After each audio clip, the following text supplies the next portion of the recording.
Hello friends, welcome to my YouTube channel online Vinay academy.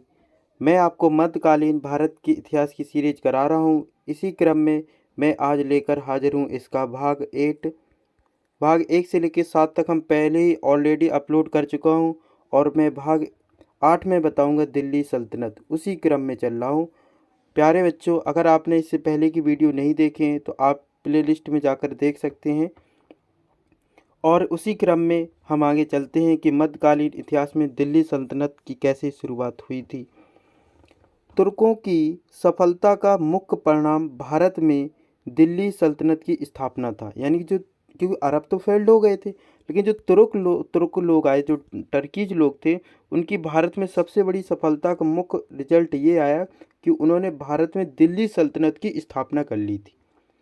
Mohammad Ghori की मृत्यु के बाद उसके गुलाम कुतुबुद्दीन ऐबक ने भारत में मुस्लिम राज्य की स्थापना की। गोर अथवा गजनी पर उसका आधिपत्य असंभव था। इस कारण भारत में एक पृथक राज्य की स्थापना ही उसके लिए एकमात्र मार्ग था। यानी कि जो मोहम्मद गौरी था, उसको गोर अथवा गजनी पर अपना आधिपत्य करना उसके लिए असंभव था, इसलिए उसने भारत में एक अलग राज्य की स्थापना की। ठीक है ना। 1206 ईस्वी से लेकर 1526 ईस्वी तक विभिन्न राजवंशों का समय दिल्ली सल्तनत के नाम से प्रसिद्ध है, जिन्होंने बारी बारी से दिल्ली पर सल्तनत कायम की। और इस समय इस प्रकार 1206 ईस्वी से लेकर 1526 ईस्वी तक कुल 5 राजवंशों ने दिल्ली सल्तनत पर राज्य किया। कुल 5 वंश ने दिल्ली सल्तनत पर राज्य किया। वो कौन कौन से वंश थे? पहला था गुलाम वंश या स्लैब डायनेस्टी, जिसका टाइम पीरियड था 1206 ईस्वी से लेकर 1290 ईस्वी तक। बहुत ही इंपॉर्टेंट है, बहुत बार तो एग्जाम में ऐसे ही पूछ लिए गए हैं। आप कोई भी एग्जाम दो, UPSC, UPSC, RO, ARO, SSC GD, SSC Delhi, SSC GD, SSC CGL, CHSL, MTS, Delhi police, आप कोई भी इलाहाबाद हाई कोर्ट कोई भी एग्जाम दे रहे हो तो इसमें तो ऐसे ही पूछ लिए गए हैं, नाम और टाइम पीरियड। तो गुलाम वंश का जो टाइम पीरियड रहा है वो प्यारे बच्चों रहा है 1206 ईस्वी से लेकर 1290 ईस्वी तक। इसके बाद दिल्ली सल्तनत में जो दूसरा वंश आया उसका नाम था खिलजी वंश, जिसका टाइम पीरियड रहा है 1290 ईस्वी से लेकर 1320 ईस्वी तक। तीसरा वंश आया तुगलक वंश, जिसके टाइम पीरियड रहा 1320 ईस्वी से लेकर 1414 ईस्वी में। इसके बाद सैयद वंश आए, जिनका टाइम पीरियड रहा 1414 ईस्वी से लेकर 1451 ईस्वी तक। इसके बाद लोधी वंश का शासन रहा, जिनका टाइम पीरियड था 1451 से लेकर 1526 ईस्वी तक। जो लोधी वंश थे ये अफगान के थे, जबकि उपयुक्त ये चारों जो थे वो तुर्क थे। याद रखिएगा, जो लोधी लोग थे वो अफगानी लोग थे, और जो गुलाम वंश, खिलजी वंश और तुगलक वंश और सैयद वंश के लोग थे ये तुर्की थे। ठीक है ना।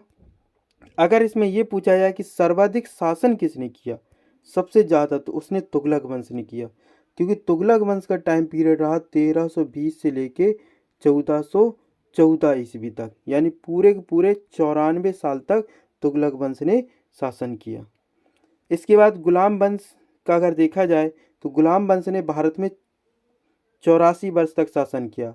इनका टाइम पीरियड कितना था? 1206 से लेके 1290 ईस्वी तक, यानी 84 ईयर्स तक गुलाम वंश रहा। तीसरे नंबर पर लोधी वंश, जिनका टाइम पीरियड रहा 76 वर्ष तक। इन्होंने टोटल शासन किया दिल्ली सल्तनत में। और जो लोधी वंश था, इनका जो टाइम पीरियड था वो था 1451 से लेके 1526 ईस्वी तक। सैयद वंश का जो टाइम पीरियड रहा वो 36 वर्ष रहा, और सबसे कम खिलजी वंश ने शासन किया 30 वर्ष तक। तो ये क्वेश्चन पूछा जाता है कि दिल्ली सल्तनत में सर्वाधिक समय तक शासन किसने किया? तुगलक वंश ने 94 ईयर्स तक। तथा दिल्ली सल्तनत में सबसे कम समय तक शासन किसने किया? तो खिलजी वंश ने लगभग 30 वर्ष तक। तो फ्रेंड्स चलते हैं, इन सभी के बारे में हम आपको पढ़ाएंगे। सबसे पहले आता है गुलाम वंश। दिल्ली पर शासन करने वाले 3 विभिन्न सुल्तान अलग अलग वंशों के संस्थापक थे। जैसे कुतुबुद्दीन ऐबक कुतुबी वंश का था। इल्तुतमिश शमसी वंश का था। बलबन बलबनी वंश का प्रतिनिधित्व करता था। इसको मुख्यतः गुलाम वंश इसलिए कहा जाता है क्योंकि इसका प्रथम शासक कुतुबुद्दीन ऐबक मोहम्मद गोरी का दास या गुलाम था। इस वंश के सिर्फ 3 ही शासक दास थे, कुतुबुद्दीन ऐबक, इल्तुतमिश और बलबन। इसलिए कुछ इतिहासकार इस वंश को गुलाम वंश नहीं मानते हैं। वह इसको इलबारी वंश और ममलुक सुल्तान भी कहा जाता है। अभी हाल में एक एग्जाम में पूछा गया कि मामलुक सुल्तान किन्हें कहा जाता है, तो इनको मामलुक सुल्तान भी कहा जाता है। तो ठीक है ना, आ गया ना बच्चों समझ में। अब इसी क्रम में हम चलते हैं कुतुबुद्दीन ऐबक। कुतुबुद्दीन ऐबक का जो टाइम पीरियड रहा वो रहा 1206 से लेके 1210 ईस्वी तक, यानी कि कुल उसने 4 वर्ष तक भारत में शासन किया। कुतुबुद्दीन ऐबक की जो उपाधि थी वो थी मलिक या फिर सिपह सलार। क्या थी इसकी उपाधियाँ? मलिक और सिपह सलार। दूसरे नाम था इसका कुरान खा, लाख बख्श भी कहा जाता था और इसको पील बख्श भी कहा जाता था। लाख बख्श, पील बख्श और कुरान खा, ये सभी के सभी कुतुबुद्दीन ऐबक के ही नाम थे, जिनका अर्थ था चंद्रमा का देवता। क्या अर्थ था? चंद्रमा का देवता। जाति इनकी क्या थी? तुर्क जनजाति। कौन सी जाति थी इनकी? तुर्क जनजाति। 1206 ईस्वी में मोहम्मद गोरी का वध कर दिया गया। उसका कोई पुत्र नहीं था और उसकी मृत्यु अचानक हुई थी। इस कारण उसे अपने उत्तराधिकारी को नियुक्त करने का अवसर ही नहीं मिल सका था। मोहम्मद गोरी की मृत्यु की सूचना पाकर लाहौर के नागरिकों ने साम्राज्य को एकता बनाए रखने के लिए कुतुबुद्दीन ऐबक को शासन सत्ता अपने हाथों में लेने के लिए आमंत्रित किया। ऐबक ने लाहौर पहुंचकर शासन सत्ता अपने हाथों में ले ली। इसने लाहौर से ही शासन किया और लाहौर को ही अपनी राजधानी बनाया, दिल्ली को नहीं बनाया। इसने लाहौर को ही अपनी राजधानी बनाया। कुतुबुद्दीन ऐबक के प्रतिद्वंदी कौन थे? नसरुद्दीन कुबचा, ताजुद्दीन यलदौज।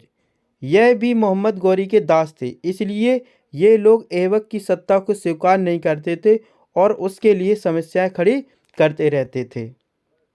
1208 में गोरी के भतीजे, मोहम्मद गोरी के भतीजा गयासुद्दीन ने ऐबक को दासता से मुक्त कर दिया और उसको सुल्तान की उपाधि प्रदान कर दी। दिल्ली में उसने प्रसिद्ध सूफी संत ख्वाजा कुतुबुद्दीन बख्तियार काकी के नाम पर कुतुब मीनार की नींव रखी, जिसको बाद में इल्तुतमिश ने पूरा करवाया। तो ये बहुत ही इम्पोर्टेंट पॉइंट है कि जो कुतुब मीनार है वो किस संत की याद में रखी है? संत ख्वाजा कुतुबुद्दीन बख्तियार काकी के नाम पर। इसको हालांकि बनवाया किसने? कुतुबुद्दीन ऐबक ने, लेकिन पूरा उसके दामाद इल्तुतमिश ने किया था।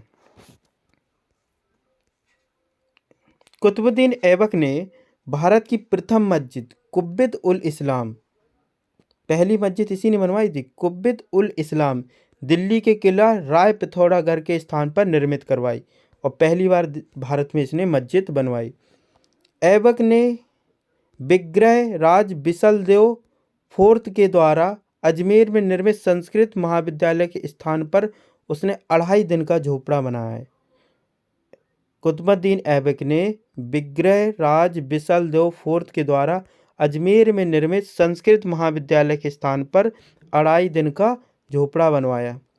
कुतुबुद्दीन ऐबक के दरबारी कवि हसन निजामी तथा फ़ख्र ए मुदव्विर थे। कौन कौन थे? हसन निजामी तथा फ़ख्र ए मुदव्विर थे। ये बहुत ही इम्पोर्टेंट है कि कुतुबुद्दीन ऐबक के दरबारी कवि कौन कौन थे? हसन निजामी और फ़ख्र ए मुदव्विर थे।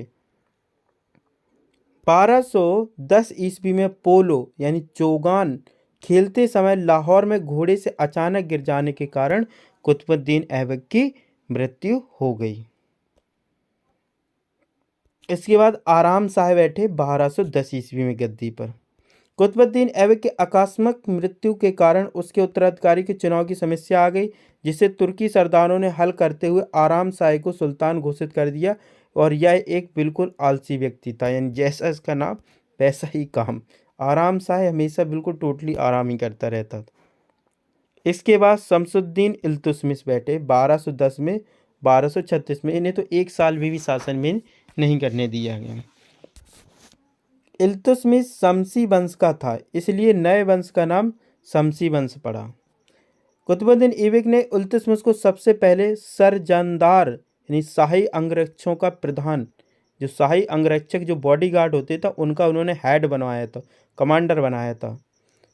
किसको? इल्तुतमिश को। किसने बनवाया था? कुतुबुद्दीन ऐबक ने। उसने लाहौर के स्थान पर दिल्ली को राजधानी बनवाया। सबसे मोस्ट इम्पोर्टेंट यही पॉइंट है कि इल्तुतमिश ने ही लाहौर की जगह पर दिल्ली को अपनी राजधानी बनाया।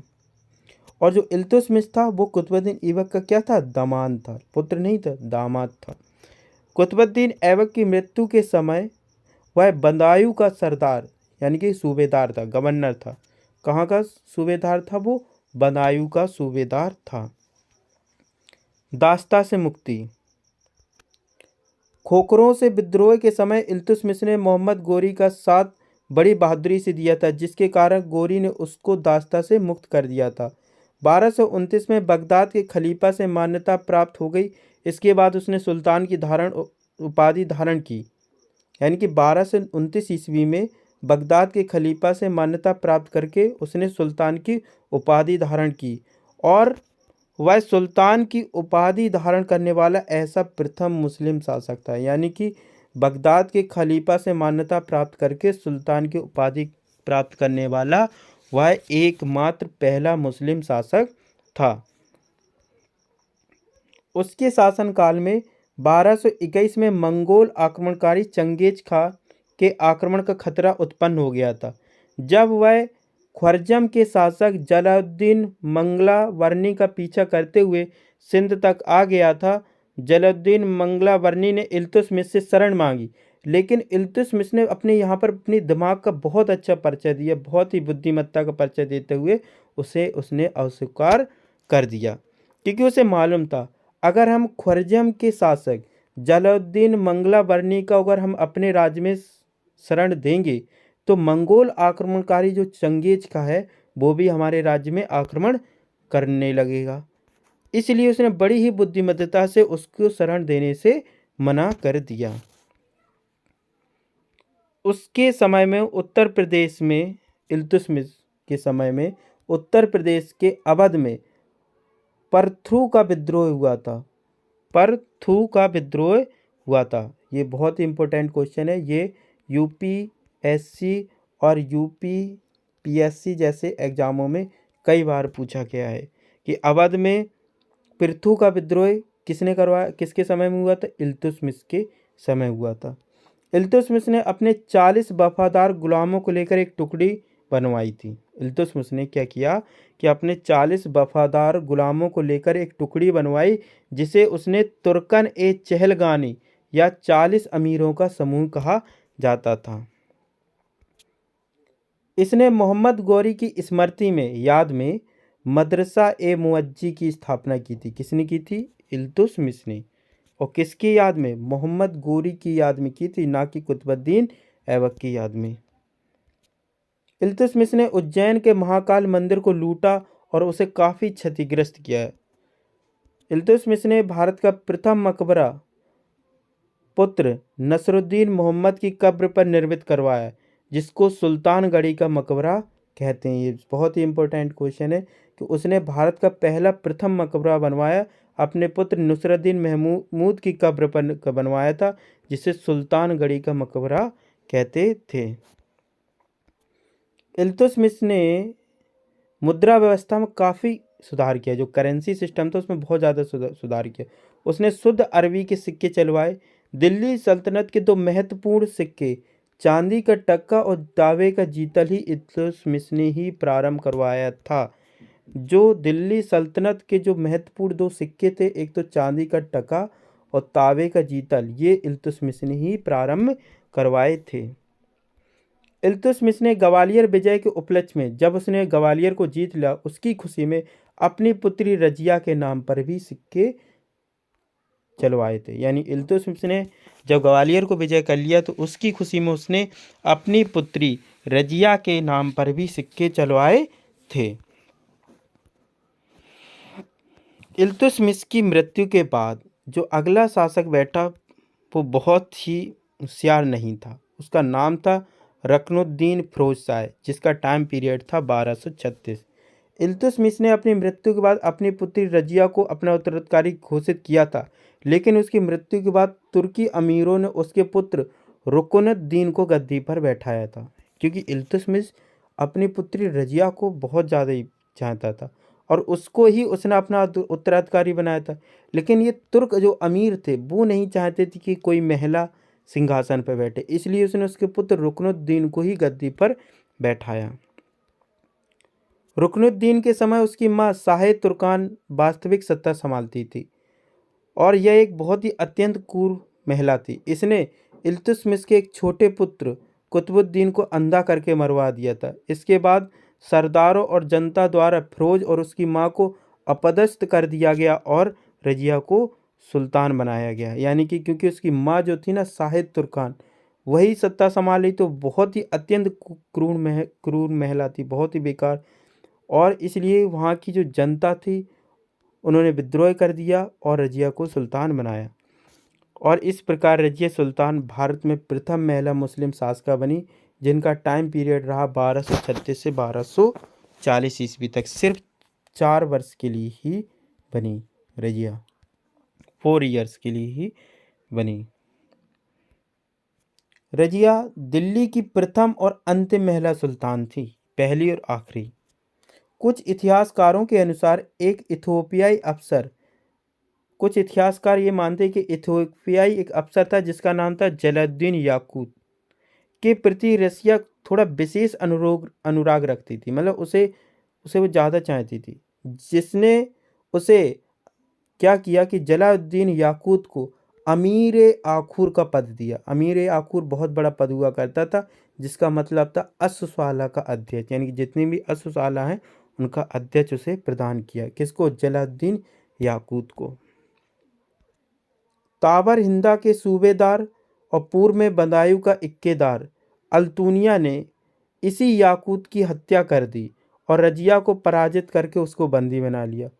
फिर रजिया ने उस स्थिति को समझते हुए, क्योंकि उसे मालूम था कि अगर हम अल्तुनिया से अगर हम समझौता नहीं करेंगे तो वो मेरी भी हत्या कर देगा, तो उसने उसी स्थिति को भांपते हुए अल्तुनिया से विवाह भी कर लिया। रजिया के विरुद्ध षड्यंत्रकारियों का नेता था इख्तियार उद्दीन ऐतगीन। कौन था? इख्तियार उद्दीन ऐतगीन, जिसने रजिया ने उसको साधने के लिए अमीर हाजिब का पद प्रदान दिया था। रजिया ने उसको संभालने के लिए, उसको खुश करने के लिए क्या इसका पद दिया था? अमीर हाजिब। किसको? इख्तियार उद्दीन ऐतगीन को, क्योंकि वह रजिया के विरुद्ध षड्यंत्रकारियों का नेता था।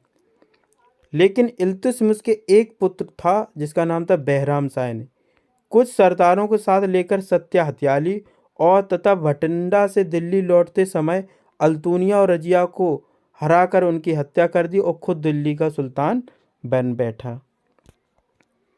एल्फिंस्टन के अनुसार यदि रजिया स्त्री न होती तो उसका नाम भारत के महान मुस्लिम शासकों में लिया जाता। इसके बाद 2 साल के लिए दिल्ली सल्तनत की गद्दी पर बैठा इल्तुतमिश का दूसरा बेटा बहराम शाह, जिसका पूरा नाम था मुइज़ुद्दीन बहराम शाह, जिसका टाइम पीरियड था 1240 और 1242 ईस्वी में। यह एक नाम मात्र का शासक था। इसके समय राज्य की वास्तविक शक्ति तो उन 40 गुलामों के दल के पास थे। आपको मैंने बताया था जो इल्तुतमिश ने जो 40 गुलाम सरदारों को एक ग्रुप बनवाया था, वो ज़्यादा ताकतवर हो गए थे और वास्तविक शक्ति उन्हीं के पास थी, जिनका नेतृत्व कौन कर रहा था? ऐतगीन करता था। इसने ऐतगीन को खुश करने के लिए एक नया पद नायब ए मुमलकत की स्थापना की और यह पद ऐतगीन को दिया। यह पद एक संरक्षक की भांति था, अर्थात इस पद को लगभग सभी अधिकार प्राप्त थे जो बादशाह को प्राप्त थे। बाद में बहरीम शाह ने ऐतगीन की हत्या करवा दी।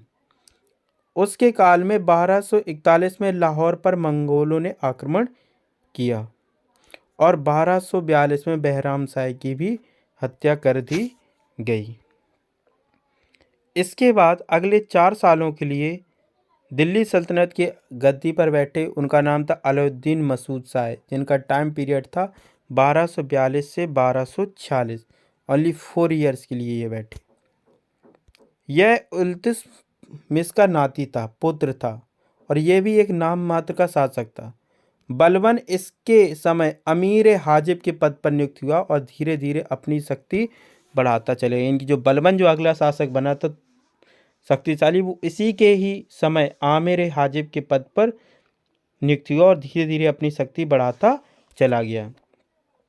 1246 को बलबन ने षड्यंत्र कर मसूद शाह को गद्दी से हटा दिया और उसे कैद खाने में कैद कर लिया। उसके बाद अगले 20 सालों के लिए जो राजा दिल्ली सल्तनत की गद्दी पर बैठा, उसका नाम था नसरुद्दीन महमूद शाह। 1246 से 1266 20 सालों के लिए दिल्ली सल्तनत की गद्दी पर बैठा। यह बहुत ही उदारवादी शासक था, मतलब बहुत ही सीधा था। इसने बलबन की शक्ति को पहचाना और उसको अपना वजीर बनाया। ये जान लिया कि बलबन जो है ना बहुत ही शक्तिशाली, इसलिए उसने उसको अपना वजीर बनाया। मिनहाज उस सिराज की तबकात ए नासरी नसरत महमूद को ही समर्पित है। जो मिनहाज उस सिराज की जो किताब है ना, तबकात ए नासरी, ये नसरुद्दीन महमूद को ही समर्पित है। ये बहुत ही महत्वपूर्ण पुस्तक है जिसका नाम है तबकात ए नासरी। लिखा है इसको मिनहाज उस सिराज ने, और ये किसके ऊपर लिखा है? नसरुद्दीन महमूद शाह के ऊपर ही। यह बहुत ही धार्मिक स्वभाव का सुल्तान था। खाली समय में कुरान की आयतों को लिखा करता था। 1266 में नसरुद्दीन की अचानक मृत्यु हो गई। वह शमसी वंश का अंतिम शासक था। उसका कोई पुत्र नहीं था, इसलिए अगला शासक बलबन बना, जिसने बलबनी वंश की स्थापना की।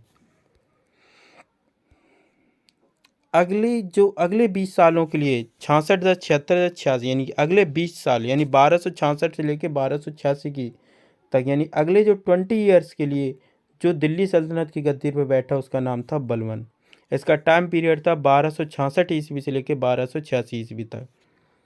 बलबन का वास्तविक नाम था बहाउद्दीन। यह गयासुद्दीन बलबन के नाम पर गद्दी पर बैठा। किसके नाम पर बैठा? ये गयासुद्दीन बलबन के नाम पर गद्दी पर बैठा।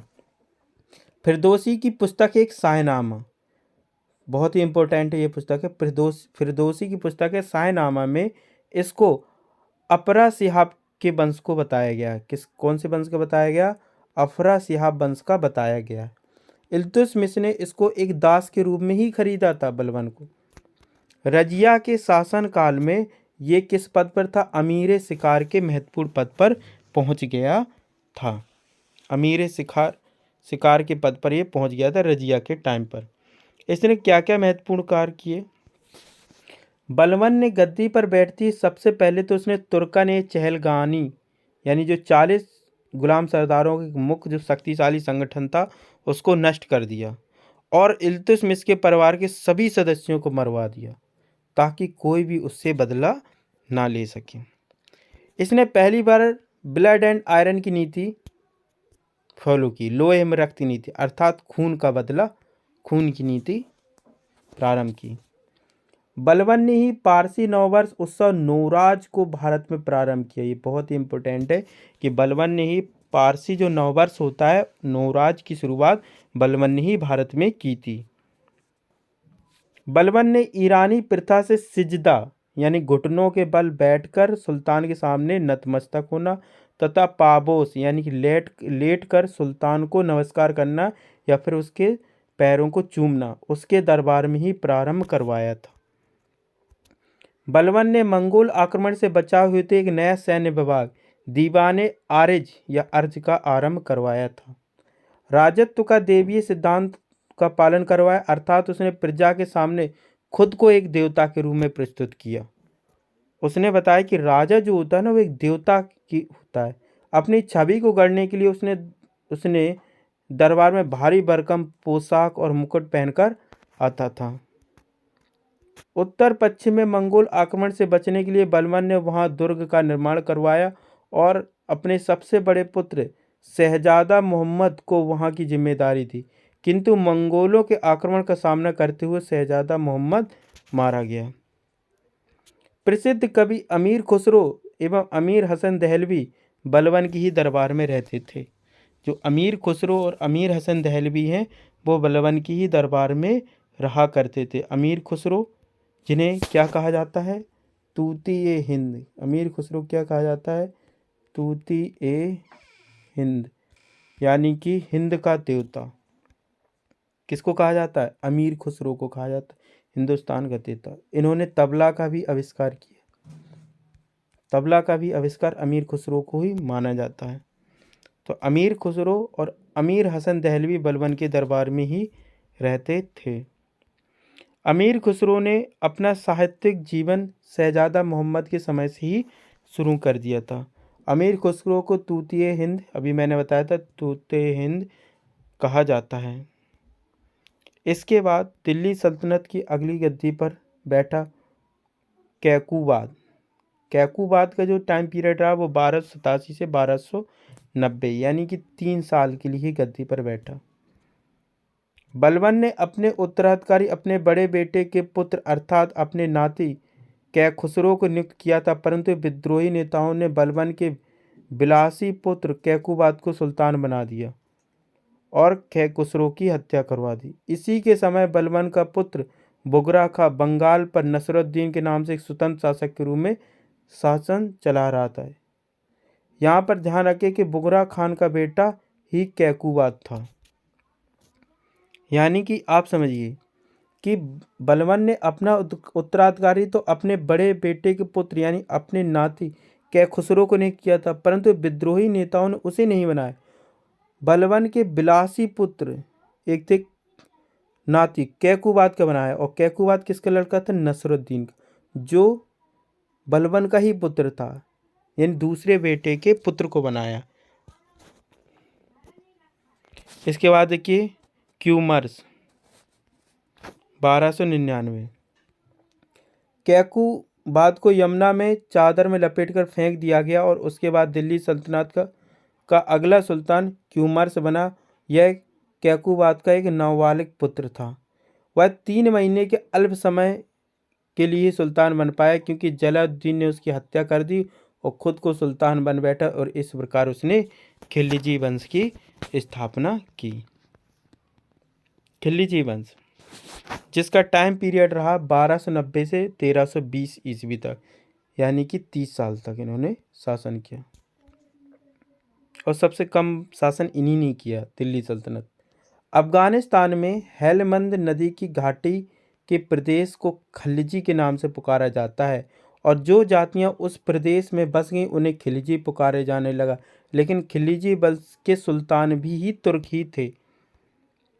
खिलजी युग साम्राज्यवाद और मुस्लिम शक्ति के विस्तार का युग था। खिलजियों के शासन ने एक बात की और वह और भी पुष्ट की कि राज्य बिना धर्म की सहायता से केवल जीवित ही नहीं रह सकता बल्कि सफलतापूर्वक कार्य कर सकता है, क्योंकि खिलजी वंश के किसी भी सुल्तान ने खलीफा से अपने पद की स्वीकृति लेने की आवश्यकता महसूस नहीं की। ये और वंशों की तरह नहीं थे कि इनकी खलीफा से पहले परमिशन लो, ऐसा उन्होंने कुछ नहीं किया। तो खिलजी वंश में जो पहले शासक हुए दिल्ली सल्तनत में, उनका नाम था जलालुद्दीन फिरोज शाह खिलजी, जिनका टाइम पीरियड रहा 1290 से 1296, यानी कि 6 साल तक ये दिल्ली सल्तनत की गद्दी पर बैठे। बहुत ही बूढ़े थे, 70 वर्ष की अवस्था में ये सुल्तान बना। सुल्तान कैकूबाद ने जलालुद्दीन खिलजी को सहिस्ता खां की उपाधि दी थी और आरज मुमालिक यानी सेना मंत्री का भी पद दिया था। मुसलमानों का दक्षिण भारत पर प्रथम आक्रमण इसी ने करवाया था। जलालुद्दीन के समय ही देवगिरी के शासक रामचंद्र देव पर हुआ था। वर्तमान दिल्ली में स्थित मंगोलपुरी नामक इलाका जलालुद्दीन खिलजी के समय ही बना था, जहां 2000 मंगोलों ने इस्लाम धर्म स्वीकार कर लिया था। जो आप वर्तमान में दिल्ली मंगोलपुरी जानते हैं वो जलालुद्दीन खिलजी के समय ही बना था, और जहाँ पर 2000 मंगोलों ने इस्लाम धर्म स्वीकार कर लिया था। विद्रोह देखिए, जलालुद्दीन खिलजी के समय मलिक चच्चू का विद्रोह हुआ। किसका विद्रोह हुआ?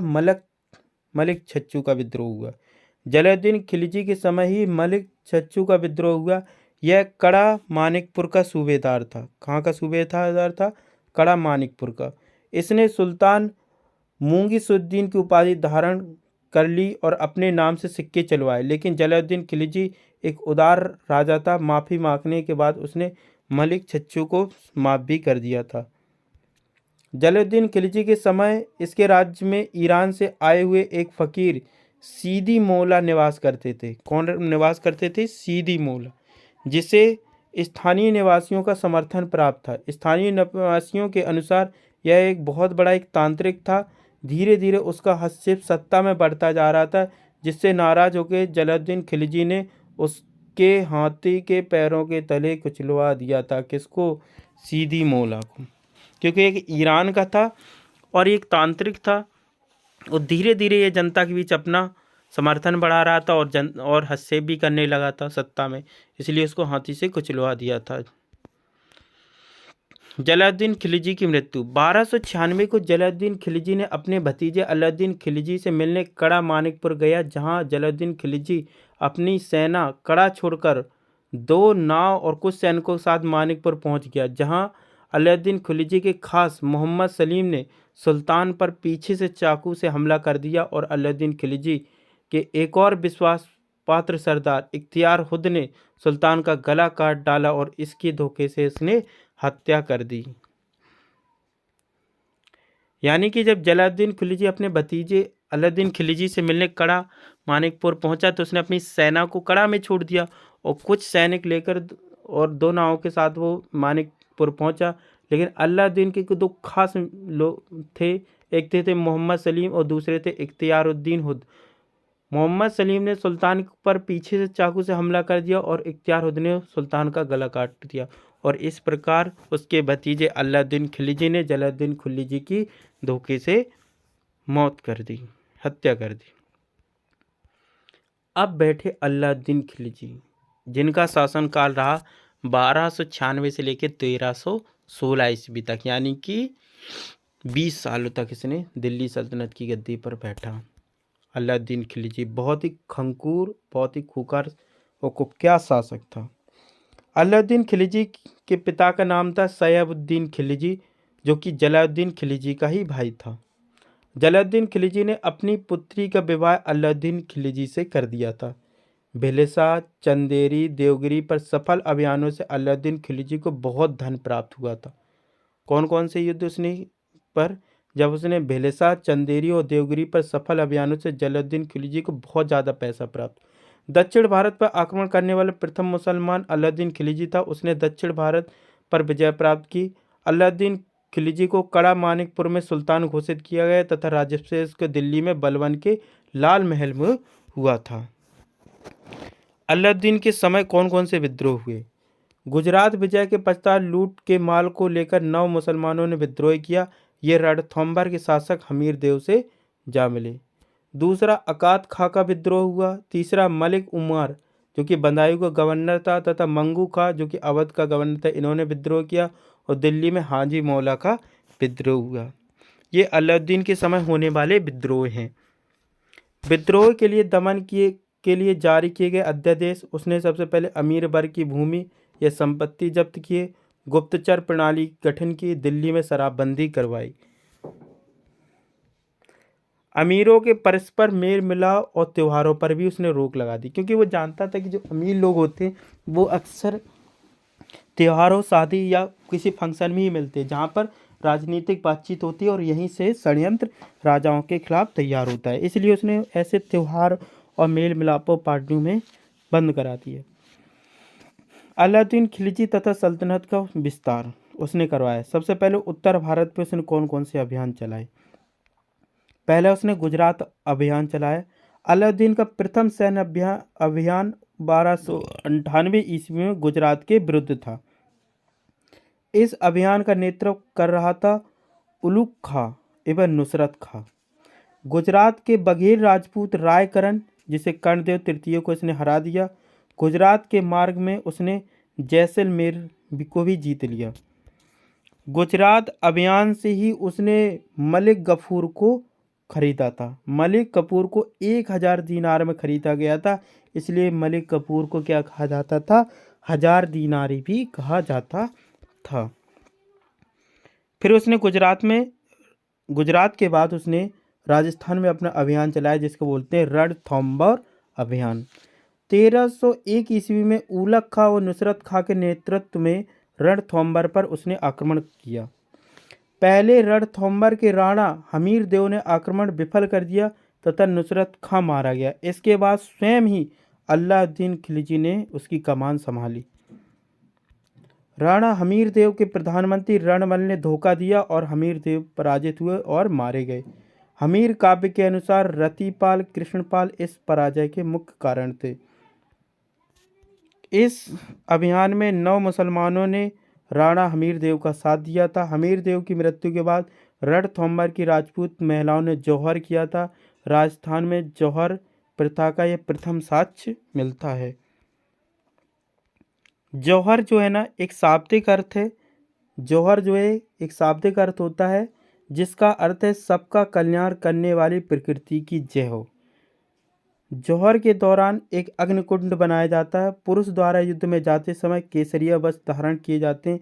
यह केसरिया करना कहा जाता है। यदि युद्ध में राजा मर जाता है तो रानी एवं अन्य स्त्रियां अपने स्वाभिमान एवं इज्जत की रक्षा के लिए उस अग्निकुंड में कूदकर जान दे देती हैं एवं अपने गौरव एवं सतीत्व की रक्षा करती हैं। इसके बाद अलाउद्दीन खिलजी ने अगला अभियान चित्तौड़गढ़ पर अभियान चलाया। चित्तौड़गढ़ पर आक्रमण उसने 1303 ईस्वी में किया। इस आक्रमण का नेतृत्व खुद अलाउद्दीन खिलजी ने स्वयं किया। इससे पूर्व यह किसी भी सुल्तान ने नहीं जीता था चित्तौड़गढ़ को। आक्रमण का कारण,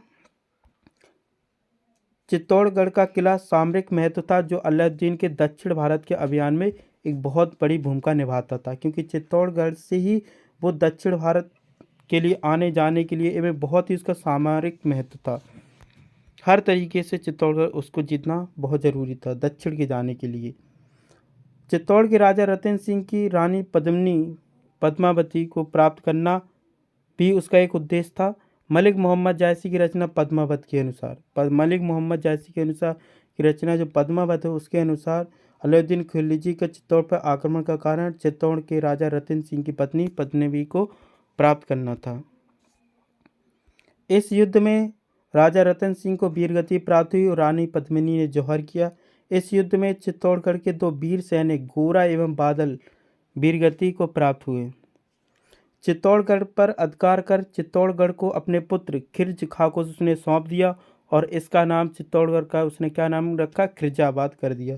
इस अभियान में अमीर खुसरो अलाउद्दीन के साथ था, परंतु अमीर खुसरो ने पद्मावती घटना का कोई उल्लेख नहीं किया है। इसके बाद अलाउद्दीन खिलजी का जो अगला अभियान था वो था मालवा का अभियान, जो उसने 1305 ईस्वी में चलाया। इस अभियान का जो नेतृत्व है, लीडरशिप, वो किसने किया? आइनुल मुल्क ने किया। आइनुल मुल्क ने किया। किसने किया? आइनुल मुल्क मुल्तानी ने किया था। मालवा का शासक महलदेव भाग गया था तथा मालवा को भी उसने सल्तनत का हिस्सा बना लिया था। इसके बाद अलाउद्दीन खिलजी का अगला अभियान था सिवाना पर अभियान, जो उसने 1308 ईस्वी में चलाया था। सिवाना पर अभियान। सिवाना के शासक सातल देव एवं अलाउद्दीन खिलजी का जो नेतृत्व कर रहे थे कमलुद्दीन गुर्ग के मध्य युद्ध हुआ। इस युद्ध में सातल देव वीरगति को प्राप्त हुए तथा राजपूत स्त्रियों ने जौहर किया। अलाउद्दीन ने इस दुर्ग का नाम अपने पुत्र खैराबाद रखा। कमलुद्दीन गुर्ग को उसने किले का संरक्षक नियुक्त किया। इसके बाद अलाउद्दीन खिलजी ने जालौर पर भी अभियान चलाया। जालौर जो कि राजस्थान में पड़ता है, उसने 1311 ईस्वी में जालौर पर भी अभियान चलाया। जालौर के शासक कानादेव सोनगरा एवं अलाउद्दीन की तरफ से नेतृत्व कमलुद्दीन गुर्ग के मध्य युद्ध हुआ और कानादेव को वीरगति प्राप्त हुई। इसी क्रम में अलाउद्दीन खिलजी ने गुजरात और राजस्थान के बाद दक्षिण भारत पर भी अभियान चलाए। उसने सबसे पहले देवगिरी पे चलाया और उस समय राजा थे इसमें होयसल और मुद्रय पांडे पे। उस समय देवगिरी में थे देवगिरी वारंगल, होयसल का था द्वार समुद्र और मुद्रई में मुद्रई। उस समय देवगिरी में जो राजा थे वो थे रामचंद्र देव, होयसल में थे प्रताप रुद्र देव और मदुरई में थे बल्लल देव तृतीय और कुलशेखर। दक्षिण भारत में उसने सबसे पहले अभियान देवगिरी पर चलाया। अलाउद्दीन के आक्रमण के समय देवगिरी में सेना नहीं थी। रामचंद्र का पुत्र सिंगड़ देव अपनी सेना दक्षिण अभियान के लिए ले गया था। रामचंद्र देवगिरी के किले में अंदर चला गया और अलाउद्दीन ने जनता को जी भर के लूटा। रामचंद्र के पुत्र सिंगड़ देव ने अलाउद्दीन को नियमित रूप से जाने वाले कर से देने से मना कर दिया, टैक्स देने से मना कर दिया। रामचंद्र ने यह खबर अलाउद्दीन को दे दी। रामचंद्र ने अपने बेटे के पास संधि प्रस्ताव भेजा, परंतु सिंगड़ देव ने युद्ध करने का निश्चय किया, परंतु सिंगड़ देव की सेना युद्ध छोड़कर भाग गई। यह देख सिंगड़ देव ने पुनः संधि की मांग पेश की। अलाउद्दीन ने कठोर शर्तों के साथ यह संधि स्वीकार की। रामचंद्र तथा सिंगड़ देव ने प्रतिवर्ष कर देने का वचन दिया। देवगिरी अभियान के समय अलाउद्दीन ने अपार धन संपत्ति इकट्ठा की। इसके बाद उसने देवगिरी पे तीसरा अभियान चलाया। देवगिरी के शासकों ने 2-3 वर्ष बाद ही अलाउद्दीन को टैक्स देना बंद कर दिया। इस कारण उसने देवगिरी पर पुनः आक्रमण किया। इस आक्रमण के समय खिलजी ने रामचंद्र को राय रायन की उपाधि प्रदान की। किसकी उपाधि प्रदान की? राय रायन की। एवं गुजरात में नवसारी की जागीर और 1 लाख सोने के टके उसने भेंट दिए। उसका उद्देश्य अलाउद्दीन दक्षिण भारत पर विजय के लिए एक भरोसेमंद साथी चाहता था, क्योंकि अलाउद्दीन को दक्षिण भारत के लिए एक बहुत ही विश्वास पात्र साथी की जरूरत थी। इसलिए उसने रामचंद्र को चुना और उसने उसको राय रायन की उपाधि भी तथा 1 लाख सोने के टके भी उसने भेंट किए। इसके अलावा गुजरात की नवसारी की जागीर भी दी उसने।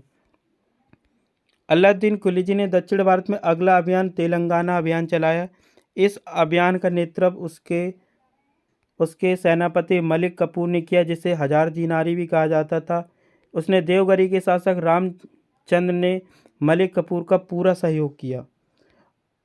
तेलंगाना के वारंगल के शासक ने बिना युद्ध की ही अलाउद्दीन से अधीनता स्वीकार कर ली एवं प्रतीक स्वरूप उसने एक सोने की मूर्ति भेजी, जिसके गले में सोने की जंजीर भी थी। वारंगल के शासक प्रताप रुद्र देव ने हाथी, घोड़े, रत्न, सोना, चांदी आदि दिए। कोहिनूर हीरा भी यहीं से मलिक कपूर को प्राप्त हुआ। यानी जो कोहिनूर हीरा है वो तेलंगाना के खदानों से ही निकला है, जिसे वारंगल के शासक प्रताप रुद्र देव ने भेंट स्वरूप अलाउद्दीन के सेनापति मलिक कपूर को दिया था। इसके अलावा अलाउद्दीन ने दक्षिण भारत में अगला अभियान होयसल अभियान या द्वार समुद्र की विजय का चलाया। होयसल राज्य पर बल्लाल थर्ड का शासन था। इस अभियान का नेतृत्व उसके सेनापति मलिक कपूर ने किया। देवगिरी शासक रामचंद्र ने कपूर की बहुत सहायता की। आक्रमण के समय बल्लाल पांडे राज्य के गृह युद्ध में वीर पांडे की सहायता करने के लिए दक्षिण की ओर गया हुआ था। बल्लाल ने प्रतिवर्ष टैक्स अदा करने की संधि की तथा बहुत अधिक मात्रा में सोना, चांदी, हीरे, मोती आदि दिए। बल्लाल को अपने अगले अभियान में सहायता के लिए विवश किया गया। इसके बाद अलाउद्दीन खिलजी ने दक्षिण भारत में अपना अभियान पांडे अपनाया या फिर मदुरई पर विजय का अभियान चलाया। द्वार समुद्र के बाद अलाउद्दीन खिलजी का सेनापति मलिक कपूर पांडे राज्य की ओर बढ़ा। इस अभियान में उसने बल्लाल थर्ड ने मलिक कपूर की मदद की। पांडे शासक के 2 पुत्र सुंदर पांडे तथा वीर पांडे के बीच सिंहासन को लेकर गृह युद्ध चल रहा था।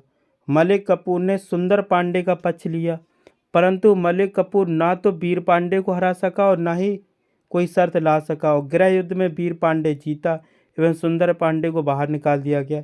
इस अभियान में मलिक कपूर ने नगरों, भवनों एवं मंदिरों को खूब लूटा, परंतु वीर पांडे से न जीत सका।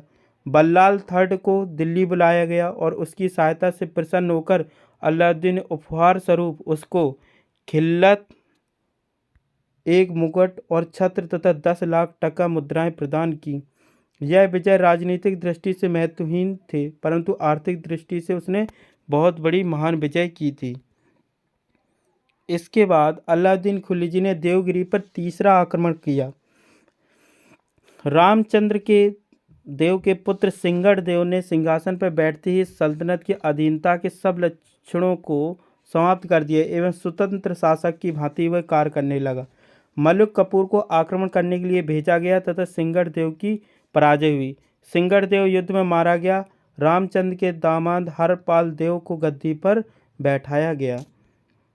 अलाउद्दीन खिलजी द्वारा ये दक्षिण भारत पे चलाए गए अभियान थे। इसके बाद अलाउद्दीन खिलजी द्वारा किए गए कौन कौन से कार्य हैं उनके बारे में देखते हैं। प्रशासन में उसने दीवाने वजारत, उसने एक पद बनाया दीवाने वजारत। इसका प्रमुख वजीर होता था। इसका मुख्य विभाग फाइनेंस डिपार्टमेंट होता था, यानी वित्त विभाग की तरह ये काम करता था। वजीर राजस्व के एकत्रीकरण, प्रांतीय सरकारों के दीवानी पक्ष के प्रशासन में सुल्तान के प्रति उत्तरदायी था। इसके बाद उसने दूसरा पद बनाया दीवाने आरिज, जो कि एक सैन्य मंत्री होता था। यह सेना की भर्ती, वेतन बांटना, सेना का हुलिया, सैनिकों की नामबली आदि रखने का काम करता था।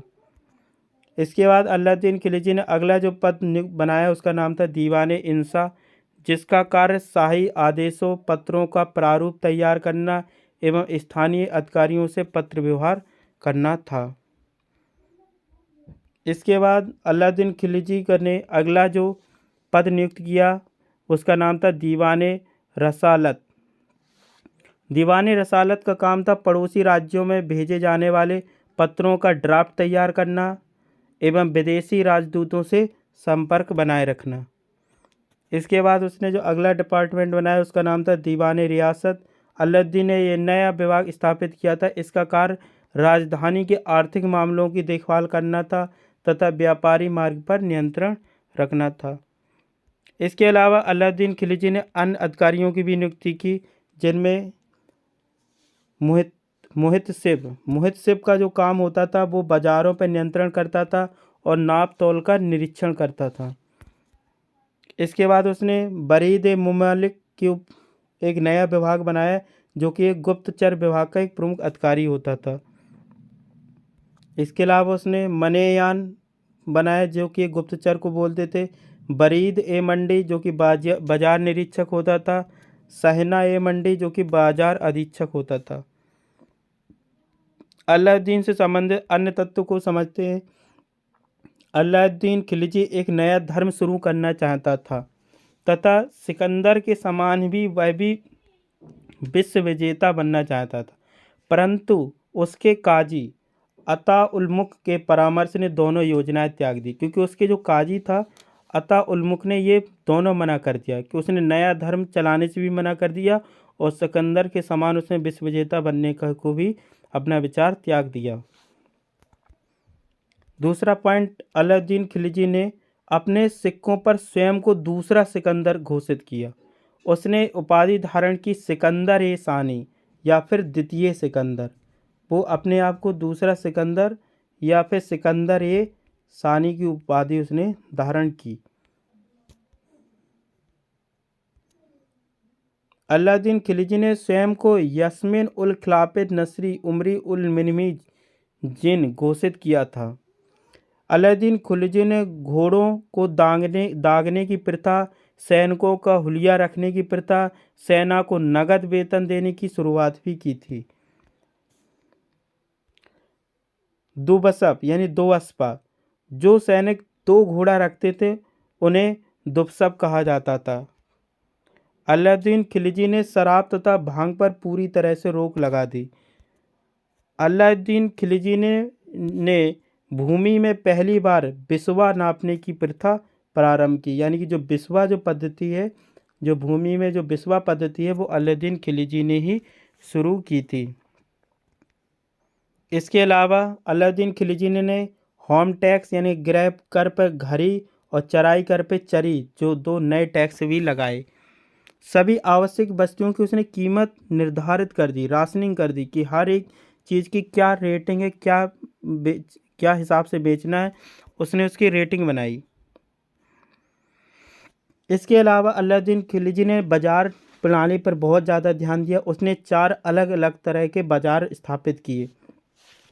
पहला बाजार था गल्ला बाजार, जो कि खाद्यान्न चीज़ों का बाजार हुआ करता था। दूसरा था सराय अदल, यह निर्मित वस्तुओं तथा बाहर से आने वाले माल का बाजार हुआ करता था, सराय अदल। तीसरा बाजार था घोड़े दास, जहाँ मवेशियों का बाजार हुआ करता था। और चौथा होता था सामान्य बाजार, जहाँ पर गृह उपयोग में लाई जाने वाली छोटी वस्तुओं का बाजार हुआ करता था। अलाउद्दीन खिलजी में के दरबार में जो दरबारी कवि थे वो थे अमीर खुसरो तथा अमीर हसन दहलवी। दीवाने मुक्त खराज, एक ये नया पद अलाउद्दीन ने बनाया था। दीवाने मुक्त खराज, अलाउद्दीन ने भ्रष्टाचार यानी करप्शन को समाप्त करने के लिए इस नए विभाग की स्थापना की थी। दीवाने मुक्त खराज का मेन कार्य ये था कि करप्शन को खत्म करना, भ्रष्टाचार को खत्म करना।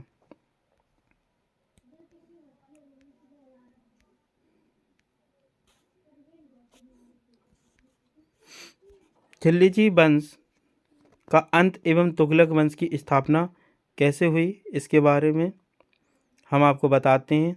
और इस तरीके से तुगलक वंश के बारे में हम स्टार्ट करते हैं और खिलजी वंश का अंत। अलाउद्दीन खिलजी की मृत्यु के बाद मलिक कफूर की सहायता से अलाउद्दीन का अल्पवयस्क पुत्र सयाबुद्दीन उमर दिल्ली की गद्दी पर बैठा तथा मलिक कफूर सुल्तान का संस्थापक बना। खिरज का व सादी खां को पहले ही गिरफ्तार कर लिया गया तथा अंधा बना दिया गया। अलाउद्दीन के तीसरे पुत्र मुबारक खां को भी गिरफ्तार कर लिया गया, परंतु मुबारक खां ने सैनिकों से मिलकर मलिक कफूर की ही हत्या करवा दी और स्वयं अल्पवयस्क सुल्तान सयाबुद्दीन उमर का संरक्षक बन गया। मुबारक खां लगभग 2 महीने तक संरक्षक रहा। इसके बाद उसने सयाबुद्दीन उमर को ग्वालियर भेजा, जहां उसने आंखें निकलवा दी और स्वयं मुबारक शाह सल्तनत का मालिक बन गया। खुसरो खां एक हिंदू था जो बाद में मुसलमान बना था। उसने मुबारक शाह की हत्या कर दी और स्वयं दिल्ली की गद्दी पर बैठ गया। अलाउद्दीन के अन्य पुत्रों की हत्या करने की तैयारी करने लगा। गाजी मलिक मुबारक शाह खिलजी के शासनकाल में उत्तर पश्चिम सीमा का प्रांत का गवर्नर था। जो गाजी मलिक था वो अलाउद्दीन खिलजी के उत्तर पश्चिम सीमा प्रांत का गवर्नर था। गाजी मलिक तथा अन्य कुछ अमीरों ने के लिए खुसरो खां द्वारा किए जा रहे अलाउद्दीन पुत्रों की हत्या का एक घिनौना अपराध बन गया तथा गाजी मलिक ने खुसरो खां के विरुद्ध बीड़ा उठाया। गाजी मलिक ने पहली लड़ाई सुरसुती यानी सिरसा नामक स्थान पर जीती तथा उसने यमुना नदी को पार करके गाजी मलिक की प्रबल सेना ने खुसरो खां को करारी हार दी। इस प्रकार गाजी मलिक गयासुद्दीन तुगलक के नाम से दिल्ली में उसने तुगलक वंश की स्थापना कर दी। यानी कि जो गाजी मलिक था वो पहले उत्तर पश्चिम प्रांत का गवर्नर था अलाउद्दीन खिलजी के शासनकाल। उसने धीरे धीरे अलाउद्दीन खिलजी के सभी पुत्रों को मरवा दिया और अंत में वो स्वयं उसने तुगलक वंश की स्थापना कर दिल्ली की गद्दी पर बैठ गया। और उसने जिसका टाइम पीरियड रहा तुगलक वंश में, जो गयासुद्दीन तुगलक बैठा, जिसका टाइम पीरियड रहा 1320 से लेकर 1325 ईस्वी तक, यानी कि वो 5 वर्ष के लिए वो दिल्ली सल्तनत की गद्दी पर बैठा। गयासुद्दीन तुगलक का वास्तविक नाम गाजी मलिक ही था और वह तुगलक वंश का संस्थापक था। गाजी मलिक ने मंगोलों को बार बार पराजित किया था, बहुत बार उसने हराया था मंगोलों को। वह इसलिए इस कारण वह मलिक उल गाजी के नाम से फेमस था। गयासुद्दीन तुगलक वह पहला सुल्तान था जो मानता था कि राजकीय आय में, यानी कि जो इनकम हो रही है राजकीय आय में वृद्धि में भू राजस्व में वृद्धि द्वारा नहीं अपितु उत्पादन में वृद्धि द्वारा की जानी चाहिए। मतलब गयासुद्दीन तुगलक का मानना था कि जो हमारी जो राजकीय आय है उसमें वृद्धि करने के लिए जो हम जमीन पर टैक्स में वृद्धि करने से नहीं बढ़ती है, अपितु उसने कहा उत्पादन में अगर वृद्धि होगी तो हमारा जो राजकीय आय है वो बढ़ेगी। इसलिए उसने नहर निर्माण को प्रोत्साहन दिया, नहरों का निर्माण करवाया और वो नहरों का निर्माण करने वाला प्रथम सुल्तान था। वेरी इंपॉर्टेंट पॉइंट है ये कि नहरों का निर्माण करने वाला प्रथम सुल्तान कौन सा था, तो वो था गयासुद्दीन तुगलक। गयासुद्दीन तुगलक ने सड़कों की मरम्मत करवाई एवं पुल के भी निर्माण करवाए। गयासुद्दीन तुगलक के काल में डाक व्यवस्था भी श्रेष्ठ थी, यानी कि इसकी में डाक व्यवस्था भी चलती थी। अमीर खुसरो के अनुसार सैकड़ों पंडितों की पगड़ी अपने मुकुट के पीछे छुपाए रहता था, अर्थात वह बहुत विद्वान था। कौन? गयासुद्दीन तुगलक। गयासुद्दीन तुगलक का और सूफी संत निजामुद्दीन औलिया का बहुत बड़ा मनमुटाव था। जो सूफी संत निजामुद्दीन औलिया थे और गयासुद्दीन तुगलक था, इनकी आपस में बिल्कुल भी नहीं बनती थी।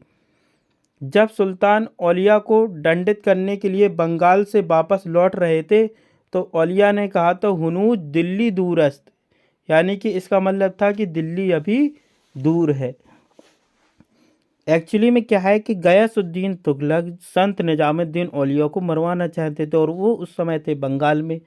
तो वो बंगाल से ही वापस लौट रहे थे तो उन्होंने कहा था दिल्ली अभी दूर है, आप पहले दिल्ली आ तो जाइए, अर्थात वो आपको गली में ही मरवा देंगे। 1321 ईस्वी में उसने अपने पुत्र जूना खां, जिसका नाम था मोहम्मद बिन तुगलक, को उसने तेलंगाना पर आक्रमण करने के लिए भेजा था। तेलंगाना को सल्तनत में मिला लिया तथा वारंगल का नाम उसने सुल्तानपुर रख लिया था। राजमुंद्री अभिलेख में जूना खां यानी कि मोहम्मद बिन तुगलक को विश्व का खान कहा गया है। किसमें कहा गया है? राजमुंद्री अभिलेख में। जूना खां ने गयासुद्दीन तुगलक के लिए अफगानपुर के निकट एक लकड़ी का महल बनवाया था। इसी महल के गिरने से गयासुद्दीन तुगलक की मृत्यु हो गई थी। इस लकड़ी के महल का शिल्पकार अयाज का पुत्र अहमद था। इब्न बतूता, बरनी, अबुल फजल, बदायूं ने गयासुद्दीन तुगलक की मृत्यु का कारण जूना खां का षड्यंत्र का द्वारा निर्मित ही महल माना जाता था, क्योंकि जो जूना खां था जो ना, वो एक्चुअली में निजामुद्दीन औलिया से मिला हुआ था और उसने लकड़ी के महल में उसको लिटाकर उसकी षड्यंत्र के द्वारा हत्या करा दी। अब देखिएगा, मोहम्मद बिन तुगलक जो कि जूना खां था, वो मोहम्मद बिन तुगलक के नाम से गद्दी पर बैठा और इसका टाइम पीरियड रहा 1325 से लेके 1351 ईस्वी तक, यानी कि ये 26 साल तक दिल्ली सल्तनत की गद्दी पर बैठा। अपने पिता गयासुद्दीन तुगलक की मृत्यु के पश्चात जूना खां मोहम्मद बिन तुगलक के नाम से 1325 ईस्वी में सुल्तान बना। मोहम्मद बिन तुगलक को इतिहास में एक बुद्धिमान मूर्ख शासक के रूप में जाना जाता है। इसका मूल नाम जूना खां या जौना खां था। इसे उलूग खां की भी उपाधि दी गई थी। इसके शासनकाल में ही अफ्रीकी यात्री इब्न बतूता, जो मोरक्को का यात्री था इब्न बतूता, वह भारत आया था। उसने इब्न बतूता को दिल्ली का काजी नियुक्त किया तथा राजदूत बनाकर उसने चीन भी भेजा था। बरनी के अनुसार मोहम्मद बिन तुगलक ने 5 परियोजनाएं शुरू करवाई थीं। पहला, दोआब क्षेत्र में कर वृद्धि। दूसरा, राजधानी परिवर्तन। तीसरा, सांकेतिक मुद्रा का प्रचलन। चौथा, कराचल अभियान और 5वां, खुरासन का अभियान। जो उसका सही क्रम है वो इरफान हबीब और हरीश चंद्र वर्मा के अनुसार ये बताया गया कि पहला उन्होंने राजधानी परिवर्तन की, फिर सांकेतिक मुद्रा चलवाई, फिर खुरासन अभियान, फिर कराचल अभियान, फिर दोआब में कर वृद्धि करवाई। सबसे पहले राजधानी परिवर्तन, जो कि लगभग 1326 से 1327 के बीच में कराई गई। मोहम्मद बिन तुगलक ने देवगिरी का नाम बदलकर दौलताबाद रखा और इसे अपनी राजधानी बनाया, क्योंकि मोहम्मद बिन तुगलक ये जानता था कि देश की राजधानी बिल्कुल बीचों बीच हो। इसलिए उसने अपनी राजधानी दिल्ली से दौलताबाद बनाई और उसने देवगिरी का नाम दौलताबाद रखा। लेकिन जब वो दिल्ली से दौलताबाद पहुंचा तब तक दिल्ली में विद्रोह हो गया, तो लौटकर उसको दिल्ली आना पड़ा। तो इस प्रकार उसका ये भी अभियान फेल हो गया, यानी कि विद्रोही के कारण शीघ्र ही दक्षिण क्षेत्र सल्तनत से बाहर हो गए। देवगिरी को राजधानी बनाए जाने का औचित्य भी समाप्त हो गया।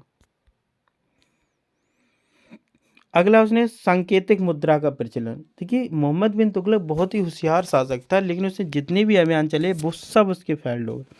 उसने देखा कि सोने और चांदी बहुत ज़्यादा चलाई जाती हैं और ये घिसती भी हैं, अतः उसने इनके स्थान पर तांबे के सिक्के चलवाए। लेकिन एक सही पहचान न होने के कारण लोग घरों में बर्तन पिघलाकर सिक्के बदलने लगे, जिसे बाद में बदलवाया गया। तो इस प्रकार उसका सांकेतिक मुद्रा का भी प्रचलन भी खत्म हो गया। मोहम्मद बिन तुगलक ने चांदी की कमी के कारण तांबे एवं कांसे के सिक्के चलवाए और इन सिक्कों का मूल भी उसने चांदी के सिक्कों के बराबर घोषित कर दिया। जनता ने इस परिवर्तन को स्वीकार नहीं किया। बहुत अधिक मात्रा में नकली सिक्के बनने लगे और इसके बदले सुल्तान के खजाने से असली सिक्के देने पड़े, जिससे खजाना खाली हो गया और योजना विफल हो गई। इसके बाद उसने खुरासान अभियान चलाया। सुल्तान ने मध्य एशिया में स्थित खुरासान राज्य में जो अव्यवस्था का लाभ उठाकर वहां कब्जा करना चाहा। इसके लिए उसने 3,70,000 लोगों की विशाल सेना तैयार की तथा 1 वर्ष का वेतन पहले ही दे दिया, परंतु खुरासान में स्थिति सामान्य हो गई और यह योजना भी विफल हो गई। इसके बाद उसने कराचल अभियान चलाना। यह अभियान खुरासान के तुरंत बाद कुल्लू, कांगड़ा अथवा कुमाऊं पहाड़ी में स्थित कराचल के शासक के विरुद्ध था, जिसमें सुल्तान को जन धन की हानि हुई, परंतु कराचल के शासक ने सुल्तान की अधीनता स्वीकार कर ली। फिर उसने अगला पॉइंट उसने रखा दुआब में वृद्धि। मोहम्मद बिन तुगलक ने असफल योजनाओं से राजकीय कोष को आर्थिक हानि हुई। इसकी पूर्ति के लिए उसने दुआब क्षेत्र की उपजाऊ भूमि में कर वृद्धि कर दी। दुर्भाग्य से इसी वर्ष उस क्षेत्र में अकाल पड़ गया। किसानों एवं जमींदारों से कर वसूल करने में सख्ती बरती गई। इस स्थिति में किसानों ने कृषि काम करना ही छोड़ दिया तथा उपज को आग लगा दी एवं शक्तिशाली जमींदारों ने विद्रोह कर दिया। इतिहास में संभवतः यह पहली बार हुआ कि जब किसानों ने खेती बंद कर दी। इस प्रकार सुल्तान की ये भी योजना भी विफल रही। अन्य तथ्य के बारे में अगर समझते हैं तो मोहम्मद बिन तुगलक ने कृषि के विकास के लिए दीवाने कोही नामक विभाग की स्थापना की और इसके प्रधान को उसने अमीर कोही कहा। मोहम्मद बिन तुगलक के काल में ही दिल्ली में प्लेग यानी कि ब्लैक डेथ नामक महामारी फैल गई। इस कारण सुल्तान कुछ वर्ष स्वर्गद्वार यानी कन्नौज के निकट जाकर रहा। इब्न बतूता ने के समकालीन पुस्तक जो सफरनामा रहेला लिखी। इब्न बतूता मोरक्को के यात्री था। मोहम्मद बिन तुगलक पहला सुल्तान था जिसने होली का त्यौहार मनाया था। मोहम्मद बिन तुगलक ने जैन विद्वान राजशेखर को संरक्षण दिया। बहुत ही इंपॉर्टेंट पॉइंट है कि मोहम्मद बिन तुगलक ने जैन विद्वान राजशेखर को बहुत संरक्षण दिया। मोहम्मद बिन तुगलक के समय दक्षिण भारत में हिंदू राज विजयनगर एवं मुस्लिम राज बहमानी स्थापित हुए। उसी के टाइम पीरियड में हुए। मोहम्मद बिन तुगलक ने कृषि भूमि के आकलन के लिए एक रजिस्टर तैयार करवाया तथा अकाल पीड़ितों के लिए एक अकाल संहिता भी तैयार करवाई। मोहम्मद बिन तुगलक के शासनकाल में सर्वाधिक विद्रोह हुए। अनंततः 1351 में सिंध के विद्रोह को दबाते हुए सुल्तान की मृत्यु भी हो गई। मोहम्मद बिन तुगलक की मृत्यु पर अब्दुल कादिर बदायूं ने लिखा है कि सुल्तान को अपनी प्रजा से तथा प्रजा को अपनी सुल्तान से मुक्ति मिल गई। मोहम्मद बिन तुगलक के बाद उसका चचेरा भाई फिरोज शाह तुगलक 1351 से लेकर 1388 ईस्वी तक गद्दी पर बैठा, यानी 38 साल के लिए, 38 ईयर्स के लिए। मोहम्मद बिन तुगलक की मृत्यु के बाद उसका चचेरा भाई फिरोज शाह तुगलक सुल्तान बना और उसका राज्य के थिट्टा यानी जो सिंध में पड़ता है वहाँ हुआ था। उसने सबसे पहले तो ब्राह्मणों पे जजिया टैक्स लगाया। जजिया जो था वो एक गैर धार्मिक कर था। भारत में जजिया का सर्वप्रथम उल्लेख मोहम्मद बिन कासिम ने लगाया था। फिरोज शाह तुगलक ने ब्राह्मणों पर भी जजिया लगाया। पहले ब्राह्मणों पे जजिया नहीं लगाते थे। अकबर फर्स्ट ने जजिया कर समाप्त कर दिया था, परंतु औरंगजेब ने पुनः जजिया कर लगाया था। फर्रुख शाह ने एक बार फिर जजिया कर समाप्त कर दिया था, परंतु पुनः फर्रुख शाह ने जजिया कर लगाया था। बाद में मोहम्मद शाह रंगीला ने जजिया कर को बंद कर दिया था। फिरोज शाह तुगलक ने खराज यानी कि लगान, खुम्स यानी कि लूट का माल, जजिया यानी गैर मुसलमानों पर लगने वाला कर और जक़ात और मुस्लिम आय से कर जो मुसलमानों पर ही खर्च किया जाता को छोड़कर अन्य सभी टैक्स समाप्त कर दिए। किसानों पर उसने हक ए सर्व यानी सिंचाई टैक्स भी लगाया। फिरोज शाह तुगलक को आर्थिक एवं प्रशासनिक सुधारों के कारण सल्तनत काल का अकबर भी कहा जाता है, हेनरी इलियट और एलिफ्स्टन ने कहा था। फिरोज शाह तुगलक ने बहुत से अच्छे नगरों की स्थापना की, जिसमें हिसार, फिरोजाबाद, फतेहपुर और जौनपुर नगरों की स्थापना की और उसने दिल्ली में फिरोज शाह कोटला नामक नगर भी बसवाया। फिरोज शाह तुगलक ने कुतुब मीनार की चौथी मंजिल की मरम्मत करवाई तथा पांचवी मंजिल का निर्माण करवाया। फिरोज शाह तुगलक ने मेरठ और टोपरा स्थित अशोक स्तंभों को वह दिल्ली लेकर आया। फिरोज शाह तुगलक ने दासों के लिए दीवाने बंदागान विभाग की स्थापना की। उसने महिलाओं एवं बच्चों को आर्थिक सहायता के लिए दीवाने खैरात यानी दान विभाग की स्थापना की। उसने खैराती अस्पताल तथा दारुल सफा की स्थापना की। फिरोज शाह तुगलक ने जगन्नाथ मंदिर पुरी को, जो कि पुरी में है, बहुत हानि पहुंचाई। फिरोज शाह ने 2 नए सिक्के, एक तो अद्दा चलाया जिसका मतलब जीतल का था, दूसरा बिक यानी जीतल का 1/4 चलाया। फिरोज शाह ने ही ससगानी यानी 6 जीतल का सिक्का भी चलवाया। फिरोज शाह ने 5 नहरों का निर्माण कराया जिनमें उल्खनी नहर तथा राजबाई नहर प्रमुख है। कौन कौन सी नहर? उल्खनी नहर और राजबाई नहर प्रमुख है। फिरोज शाह के जो उत्तराधिकारी थे वो तुगलक शाह सेकंड, अबू बकर मोहम्मद शाह, हमूद खां मोहम्मद शाह था। मोहम्मद शाह के शासनकाल में मंगोल तैमूर ने ही आक्रमण किया था। आपने ये नाम सुना होगा कि तैमूर कौन था?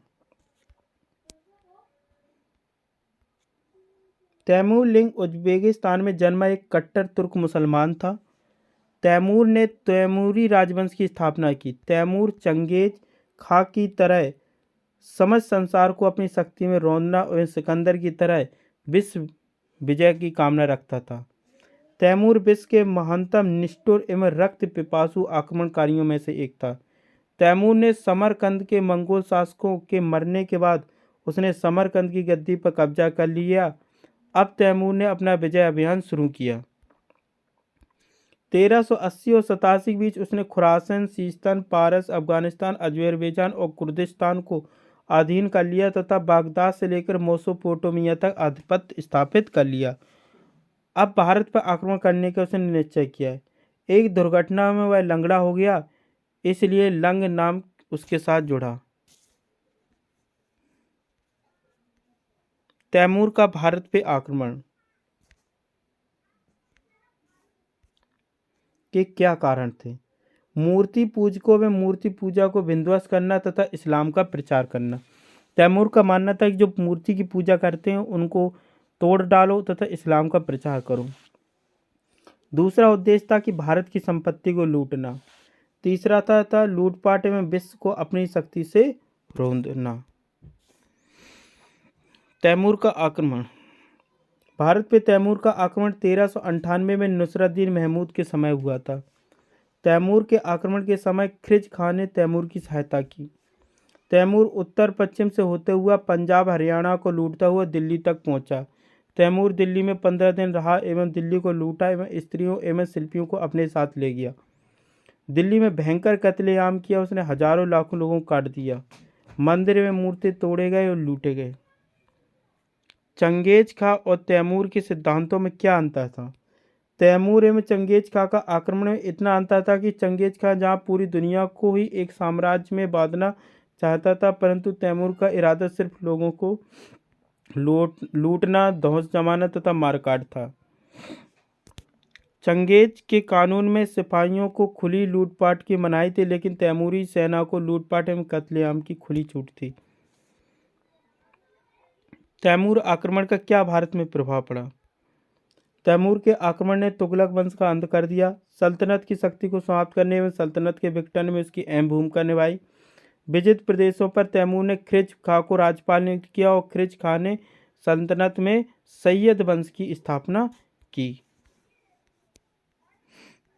और सैयद वंश का जो टाइम पीरियड रहा वो रहा 1414 ईस्वी से लेकर 1451 ईस्वी तक।